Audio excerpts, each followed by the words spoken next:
Surviving infidelity. 31 years later, I'm so glad of the road I took. There is life after what, at the time, seems like the end.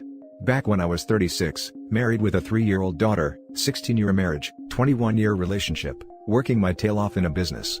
Came home one Friday in a really great mood, excited to see my daughter and wife. As soon as I came in the door, my wife asked me to sit down as she had something to tell me. She proceeded to tell me she had been having an affair with one of her customers, she was a hairstylist, and that they both agreed to divorce their spouses and get married. She went on to tell me I was a great guy, but made clear she felt this guy could provide her the lifestyle and material things she felt she deserved. That I did not understand how important material things are to her. Needless to say, I was completely caught off guard. I really struggled for a month or two, even experienced what I felt were mini strokes when I'd lose my ability to speak. Then one day woke up and I felt better. I saw the bright side. I moved out over the same weekend with essentially my clothes, and a week later, the guy she's been having this affair moved in with my wife and daughter. His wife of course tossed him out. They were married a month after the divorce was final. I was even a no-show at my own divorce. I was mailed a copy. I was in LA working at the time. I just started all over again. My 3-year-old daughter saved my life. I can't imagine making it through those first couple months without her. At 3, she seemed to know my pain and it shocked me that a child barely 3 could have that level of empathy. I went on and became the best father ever. Spent years helping in the school. Was able to have a career that exploded and grew very rapidly. My income increased fourfold in the next 1 to 2 years. The relationship I had with my daughter was so amazing then, and even today my 34-year-old with 2 of her own kids is still amazing. I'm 67 now, almost 68, done more than my share of dating, have a thriving business, have traveled internationally for years. I own a business, a couple commercial buildings, I work full-time because I want to. I come and go as I please. I've dated far too much and have become quite content over the last few years. Really enjoying my work and the ability to be free and open. I have ample opportunities to have a casual night out. I can't imagine the life I would have had and what I would have missed out on had not my wife left me when she did. I became a better father, more successful and more confident. I lost one thing and gained so much more. So as dark as it feels at first, the light does start coming in. You just have to look for it. Now for the top comments. Here OP. 5 more days until my 7th D-Day anniversary, and I am so much happier now, and I have a much better relationship with my daughters than I would have had I stayed. Living well is the best revenge. How do you do it? I'm 2 years removed from D-Day and not yet financially where I was prior. Due to property prices going up 50% in last 2 years and crazy economy, future is uncertain. I'm 41 male and decided to date again. I'm practically invisible online dating and COVID means no traveling and meeting in real life. Hopefully in 20 years I could post the same as you have. I got very lucky. And it takes luck and work. Hang in there. COVID has been tough on everyone. I'm double vaccinated and starting to travel again. When you get your power back, don't give it away. I lost one thing and gained so much more. If I may ask, how long after your ex-wife told you those words was the first time you felt like you mentioned above? Has your ex-wife stayed with that guy? The worst seemed to end rather soon. Post-divorce maybe 2 months. Like I said, I was saved by a 3-year-old little girl. They are still together. They've had serious financial issues over the years, seems they are both better at spending than making. Some issues with domestic fights, they can't afford to get divorced. So better him than me. Very happy to hear that you are where you are now, and bless your child for saving you. Now for the next story. Me, 36 male, told my 12-year-old son that I'm not his real dad and his mom cheated, 36 female. Here's the backstory. I'm a 36-year-old male. I have a wife who I will call Becky, she's also 36. She was my high school sweetheart, and I also have 2 sons. One being 12 and his name is Carl. We had him when we were 24. And one being 18, I will call him Jack, we had him when we were 18. We had a little whoopsie, or so I thought. When we were dating in high school, we had intercourse not too often, maybe once every 2 to 3 weeks. We started when we were maybe 16 to 17.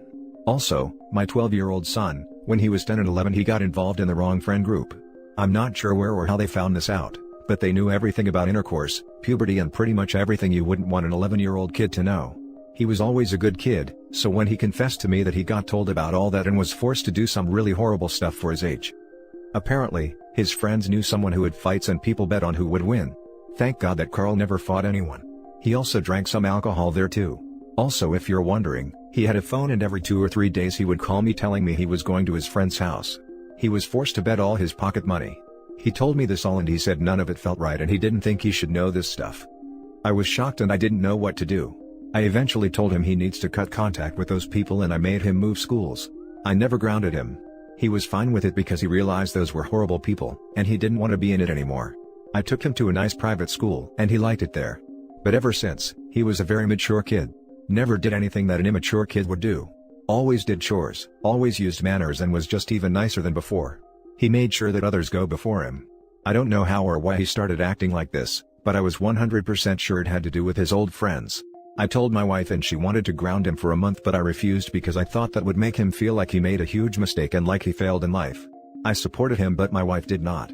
And he wouldn't talk to him for a month. Fast forward to the next year, and I decided to get ancestry kits for my family when they got back. They strongly suggested that I was not their dad. I knew the tests were not perfect, so behind everyone's back I got a paternity test on them. Turns out that they're not my kids. Turns out they were two other dudes' kids. I was shocked. I told my 18-year-old first and he was shocked. He was also sad. I told him no matter what, I loved him even though I wasn't his bio dad. Next was my wife. I confronted her and she started crying, begging for forgiveness, but I said I was going to tell my 12-year-old son. She begged me not to because he's just a little kid. He's not a little kid and I thought he could take it. I told him and he started crying. I told him even though I'm not his bio dad, I will always love him and that his mom made a mistake. Both my sons won't talk to my wife now. When my wife found out I told him, she was livid. I told some of my close friends and they agreed with my wife. I want a divorce but I'm afraid I will lose the kids. I don't know what to do. Please help me. What do you guys think of this? I have 2 questions. 1. What do I do next? 2. Was it a good idea to tell my son? Please help. Edit, I'm going through with the divorce. Also, I'm getting checked for STDs. Thanks all. Now for the top advice. If you had intended on staying with her, then I probably wouldn't have told him till he was older. Since you intend on leaving, he should know the truth before she has a chance to lie. Divorce court could be a double-edged sword for her. If he tries to block you from seeing him on the grounds he's not yours, it will shed light on her infidelity. You should immediately contact a divorce lawyer and make preparations. Okay, I think that's what I will do. The 18-year-old is an adult so you won't lose him. For the 12-year-old, if you're on the birth certificate, then you could get custody. Consult a lawyer. And your wife can piss off with being angrier. Firstly, she cheated who knows how many times. Only 2 got her pregnant doesn't mean she stopped cheating after the 12-year-old. She also risked your health, so I would get that checked, seeing as STD can stay dormant for years. And contact a lawyer and see what the options are like with custody. This is about how you did it, rather than what you did. I get the feeling that's what's bothering you. Regardless, Pandora's box is open. The best you can do is resolve things quickly and amicably. What's wrong with how he did it? He literally just told them as soon as he found out. Told them and reassured them that he loves them anyway, enough that his main concern right now seems to be keeping a relationship with them if he divorces their mother. He'll be made the villain for refusing to keep her secret though. Obviously, the real issue wasn't that she was cheating over the span of 6+ years and had 2 bastards, the issue is that OP told them. Next story is titled, Wife cheated on me 5 times with 5 different guys over the past 3 years, I made a self-harm attempt, and now she wants to tell the kids it's mutual. And now, to fill in some blanks for you. If we rewind the clock to the heady old year of 2015, that was the year that I was afflicted with mystery nerve pain that ultimately caused me to quit my job and go on disability. I lived on disability for 3 years, becoming increasingly isolated and depressed. I withdrew from my wife and kids and basically only woke up each day to eat and play video games. It took a toll on my wife, who had to handle the majority of the housework and kid wrangling.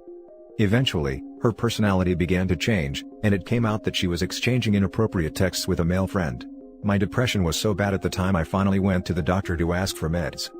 As it turned out, the med they put me on worked for the nerve pain and the depression. It seemed like a miracle cure, and life got better as I was able to get back to work and help out more with the house and kids. Fast forward to current day. And my wife telling me she has no feelings for me anymore and wants a divorce. What happened, you say? Well, in the past 3 years, she has cheated on me 5 separate times with 5 separate guys. Why the hell am I still in this marriage, you say? Well, we have 2 beautiful kids, I'm a forgiving person, and each time I was led to believe that we could potentially work it out. Until this time, when apparently we can't. Each time one of the previous incidents occurred, I would basically halt my life and rearrange everything to accommodate my wife and attempt to make her happy. My depression was so bad and my meds were so screwed up that this time I made a self-harm attempt with pills.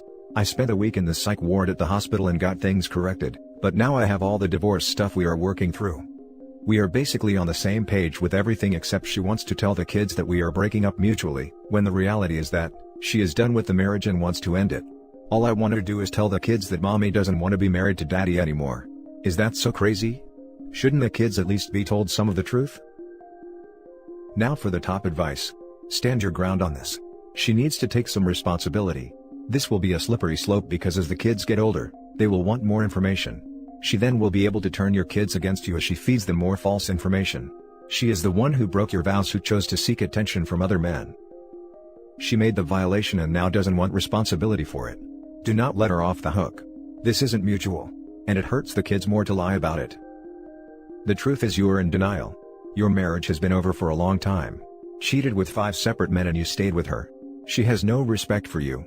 The best thing for you and the children is a divorce. Will telling the kids this is all on mom help them feel better, or just you? After they are grown, it would be okay to tell them what she has done, but really, why do you want to stay in this marriage? Unhappy parents raise unhappy children. You should want this divorce more than she does. Respect yourself, then decide what is best for the kids as their parent, not a revengeful betrayed spouse. I appreciate this, and I'm learning in therapy that my low self-worth has kept me in this marriage far longer than I should have been. I am so sorry, brother. I hope you've been getting therapy at the very least. Try looking for a betrayal trauma specialist. Check your inbox, I'm sending some resources. How old are the kids? She might twist it into parental alienation if you're too straightforward. If they're young, I think something along the lines of, mommy broke a super important promise she was supposed to keep with daddy, and mommy and daddy can't stay together anymore because of it. We both love you very much, and it'll just be 2 happy homes instead of 1 from now on. Should be fine. Yes, I'm finally getting some much-needed therapy to talk things out. Since there was always the hope of reconciliation, I have kept most of this stuff bottled up over these last few years. Now for the last story. 2 cheating ex-wives. Now I can't get motivated. The short versions. First wife married early 20s, both in the military. There were always rumors of her cheating. She was usually the only one that informed me of the rumors. If me or her was gone, she would call me crying that people were spreading rumors that she was cheating. That probably happened on 4 different occasions. She had done the same, calling me crying on her last deployment, telling me about rumors of her sleeping with a guy. She was trying to have me help him while they were gone. Getting vehicle tags and moving things, etc. She came back. Had me drinking with him and taking shots at my house during a bonfire. The next morning, she told me she didn't want to be with me anymore, then fell back to sleep. I couldn't sleep, and since there were rumors, I checked her computer and found their emails, then confronted her. After some convincing, she finally admitted they'd been sleeping with each other for several months. I had gone on a week-long trip before school ended, and I moved back home. I found handprints on my headboard from her sleeping with him in my bed. We divorced and I moved back to my home state. We had a son that I have custody of. She has visitation. They are now married and live in a different state. I started to date my second wife way too soon after the divorce. She didn't meet my son for almost a year after we started dating. She was nice to him while we dated. We were married about 2 years after we started dating. She'd find something dumb to fight about, then go stay at her mom's regularly, 8 times over the marriage. She had 2 sons that didn't get along with mine, and she'd always take their side. Get mad because I didn't support her when it was only ever my son that would get a punishment. She told me she wanted a divorce just before our 3rd anniversary. Turned out she was moving in with a soccer coach. Afterwards, people started telling me about how she'd cheated with someone else. That happened several times. Aside from another possible 5 to 10 others, there was also 2 of her exes, a guy I'd known my whole life, and my cousin. There were a lot more red flags and signs with both of them, but that would be really long to detail. I realized my ignorance and stupidity in ignoring the signs in my gut. My second divorce was in 2018. I saw a counselor for a while after, but I don't know that it really helped. I used to enjoy lifting weights and exercising. Antidepressants seemed to have killed that enjoyment and made me numb to caring that I'd stop exercising or doing anything really. I quit the meds, but I still can't get motivated to care. I tried dating, but that seems to just be a joke. I see red flags everywhere now. I can't seem to trust anyone anymore. I don't really have any friends. I had one friend since high school. I'm 38 now. He waited till I told him I was divorcing my second wife to inform me he knew. The guy I'd known my whole life, had slept with my wife a couple times, and had known for several months. Aside from my mom letting me talk to her and she says nice things, my sister was the only one that ever actually tried to help or do anything supportive. No one else in my large extended family ever said a thing to me. People I'd known my whole life chose her and the soccer coach, and would flat out avoid me. I lived in a town of about 6,000 people. I moved an hour away to a larger city. I'm slowly forcing myself to go to the gym, but I don't really enjoy it anymore. My depression isn't too bad now, but aside from about 3 family members, I don't seem to care about anything. If I'm not working, the gym, or doing stuff with my kid, all I do is sit and watch TV and it's driving me crazy. Is this lack of motivation normal? How the heck do you trust anyone anymore? How do you get back to somewhat normal? Edit for clarity. I am not looking for or wanting a relationship anytime even remotely soon, if ever. I don't trust anyone. I only have one person I talk to regularly. I'm not wanting to trust people so I can get into a relationship. I'd like to have some sort of faith in humanity. Now for the top advice. You start by trusting your own gut and others who told you about the cheating. How can you expect to trust others when you don't trust your gut? I think deep down you had an inkling of what was going on, but chose to ignore clues, signals, hints, peculiarities and third-party rumors. Pretending bad things aren't happening doesn't prevent them from happening. You can start to trust when you look reality straight in the eye fearlessly, and immediately take corrective action when the eyes are evil ones. Oh, I ignored my gut. Blamed it on insecurity. The rumors with the first one I only ever heard from her. She'd come to me and tell me there were rumors. The only rumors on the second one were from my cousin's wife that I don't talk to. And she vaguely told my sister when they were arguing about something else. Other than that, no one said a thing till I was divorcing her. Then they seemed to come out of the woodworks, but I definitely ignored red flags. I'm wondering why most people in your extended family never felt the need to be loyal to you. I consider their actions betrayal, even your mother. Would you have any idea why very few people take your side? My mother is an unqualified parent and an evil narcissist. But she's the only one whom I can never trust in my family. Yours seem to have come to an agreement beforehand. My dad's family is always negative and have a lot of anger. My paternal grandparents were very mentally abusive and somewhat physically as well. I am only on good terms with a few people on that side of the family. On my mom's side, we were the black sheep. They have the typical preppy middle-class style. They avoid any negative talk and don't say anything really. If it's negative, they avoid it till it blows over. My branch didn't tend to do that after dealing with my dad for so long. They all pretend like we're the bad folks, but in reality, they have skeletons they avoid talking about and tend to look down on us. My mom is one of the nicest people you'd ever meet. She dealt with my severely mentally mistreating dad for 18 years till he divorced her. She means well, but she just isn't much help aside from some encouraging words and letting me stay there after the first divorce. And that's it for this video guys. If you have thoughts to share, leave a comment below. Don't forget to hit like and subscribe if you like this content. I'll catch you in the next one. Good day everyone.